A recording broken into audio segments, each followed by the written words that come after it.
everyone. I'm Lauren Walker, the Manager of Athlete Development here at USA Volleyball. Today, I have the privilege to be joined by Scott MacKay, who is the head athletic trainer for our beach national team.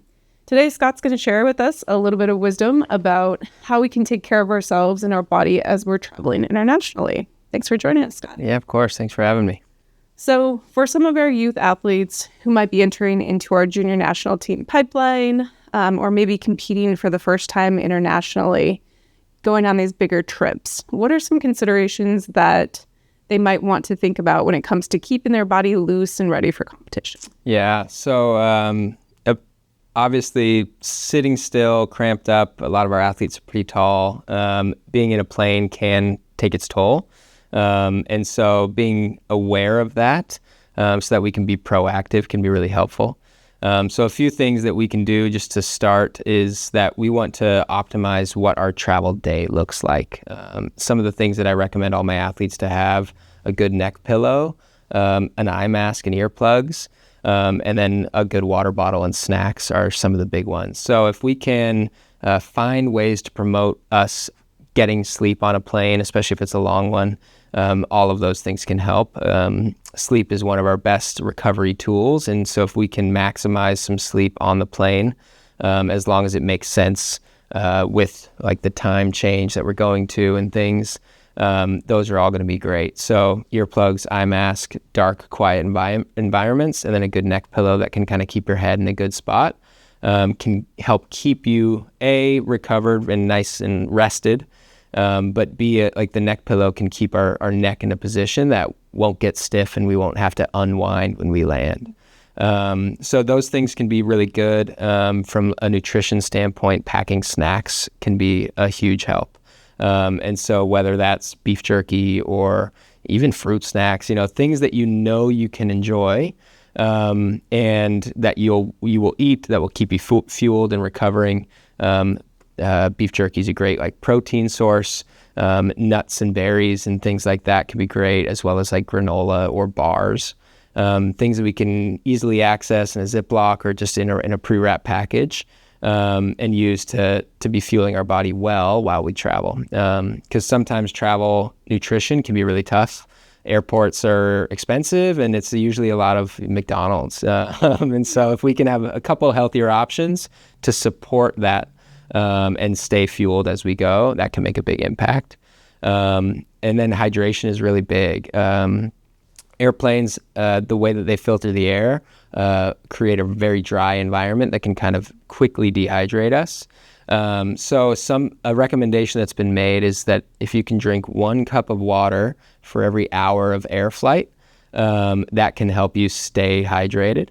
I know some people get mindful of having to get up to go to use the restroom. I'm actually a fan of this because A, we're staying hydrated, and B, we're getting up and moving our body a little bit, and we can use that as an opportunity to kind of shake out in the back. I'm a big proponent of getting up, especially in long flights, getting up, going in the back. That can be a good excuse to get more water, and then taking up some space and being okay looking maybe a little bit silly, but doing some stretching in the back. And so whether that's doing some quad stretching, bending over, touching your toes, and hamstring stretching, even rocking forward and back on our calves and feet, that can help muscles contract and keep some of the fluid moving in our legs. When we're stagnant in a plane, especially in those weird air, pressurized cabins, it can be very quick and normal for our legs to begin to swell a little bit. And so staying hydrated helps that fluid keep moving, but then movement can also help pump that fluid around. So even if it's in your chair or in the back, if you can be doing little calf rockers and calf raises and just kind of walk your feet out, that can keep those muscles contracting and keep fluid pumping around. And then even if you're in your chair and you can't get up because you're on the window and they're asleep, you can be stretching, crossing your legs, leaning over, doing that.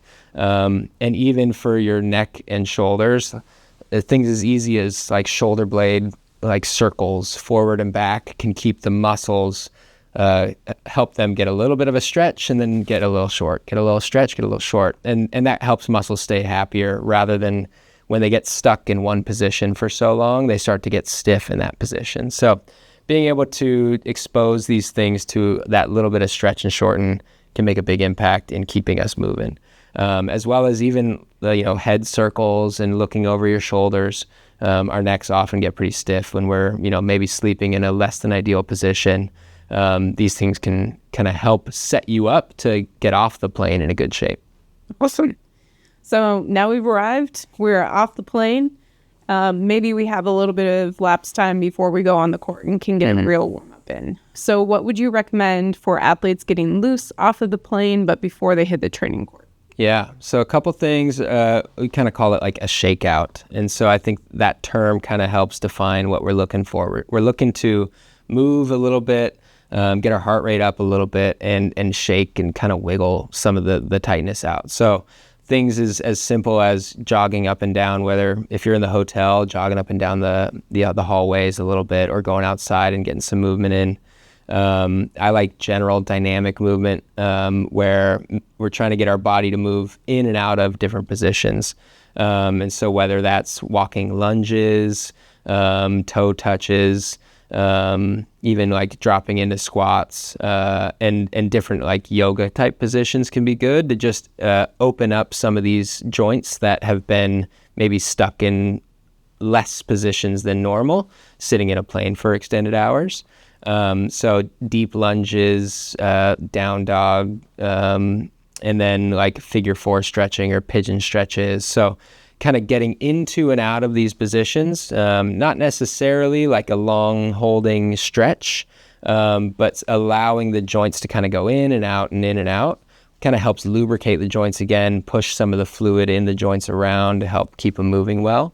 And those types of things can be really useful, as well as, just peppering in the parking lot of the hotel or something to get your head moving, your eyes moving, your shoulder back warm. These things can be great to just kind of unwind from the travel. Perfect. All right, let's assume you're there, you're on the court. The worst thing happens, you get injured or you get sick. How do you help guide athletes when they're traveling to take care of themselves in that particular case? Yeah, so a few of the things for if it's like an acute injury, most tournaments should have some sort of medical there, and whether it's an EMT and just an emergency physician, or a lot of them have physios there, is what they're usually referred to overseas, athletic trainers, sports med providers. And just if it's you or your coach, just kind of knowing maybe where medical is at the tournament and just being aware of that and mindful. Hopefully we never need it. But like you said, if something happens, don't be shy and use those resources to get a professional opinion on what might be happening with you and your injury. So that would always be step one. And then they can help give more direct guidance. But in general, if it's an acute injury that might be presenting with some swelling, whether it's you're rolling your ankle or a knee injury that might visibly show that it's swelling and puffing up, ice can be helpful in kind of trying to manage that, especially if we know we're going to have to fly back home. Again, flying can promote that swelling. So if we can stay on top of that early, those things can help in settling it back down. As well as things like compression pants and tights, just in the short term of keeping things in as prime of an environment as we can to promote healing. Those things can be really good. But if you have a sports med provider at home, whether it's at your local high school or otherwise, getting in contact with them can be useful. If depending on the severity and you know what it is, then they can help provide some guidance as well.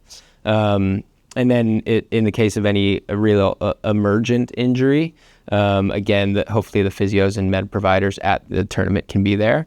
But being mindful of if you have international insurance or not can be important. As you start to travel overseas, this is something that you can really start to think about. And whether it's just as a junior or if you are working your way up the chain into the national team, these things will come in handy. And that can often come from your normal health insurance company, and they can have like an add-on that's usually affordable. So that might be something worth looking into if you know that international travel will start to increase for your career. Yeah, perfect. So if we do get injured or ill while we're abroad, how do you help an athlete psychologically deal with continuing the trip and then heading home a little bit disappointed that they weren't able to compete as they hoped? Yeah, totally. So every athlete's going to be different. And so that part of my job is getting to know the athletes and knowing their personality, and in what they might need to kind of work through those things. But injury is an inevitable part of sport, and knowing that helps us understand that it is a normal occurrence. Of course, it's never ideal or something that we want to happen, but understanding that being able to play at the level that you're going and playing at overseas, you've proven to yourself, your coaches, your teammates that you deserve to be there. And having an acute injury that happens overseas means nothing to the level of skill that you're coming into that situation with. It's just part of the sport. And it can be very challenging to chew on and digest, and be okay with. And making sure that you have a support system, whether it's a good buddy on the team or a coach that you're close with, that you can go and really express how you're feeling and not trying to hide it necessarily.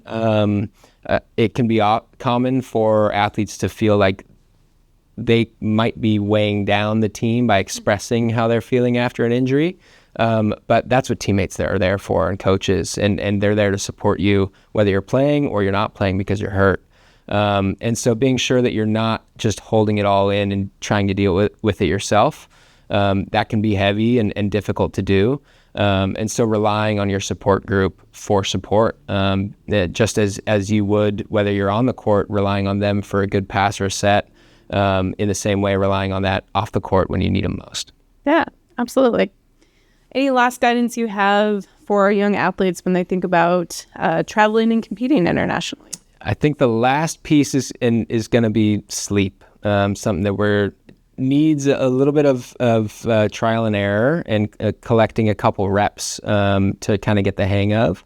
But figuring out how to manage sleep overseas in big time changes can be challenging in dealing with jet lag. So one of the things that I recommend is when you leave on the flight to head over there, figure out what time it is where you're going to be landing.